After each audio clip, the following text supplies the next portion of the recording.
রোজা রেখে টুথপেস্ট দিয়ে ব্রাশ করা যাবে কিনা বলেন, যাবে কি যাবে না? যাবে, কে কে হাত তুলুন তো দেখি। হ্যাঁ, মাত্র একজন, দুইজন, তিনজন, চারজন, পাঁচজন, ছজন, দল ভারী হচ্ছে আস্তে আস্তে। হ্যাঁ, টুথপেস্ট দিয়ে ব্রাশ করা যাবে কি যাবে না? হুম, যাবে মাত্র পাঁচজন, আর যাবে না কয়জন দেখি?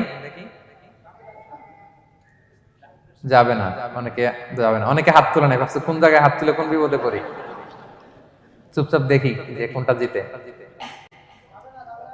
যাবে না? যাবে না, দল ভারী না?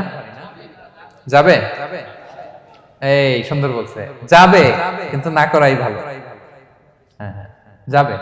টুথপেস্ট দিয়ে ব্রাশ করলে রোজা ভাঙে না, তবে যদি খুব স্ট্রং টুথপেস্ট হয় এগুলো ব্যবহার না করা ভালো।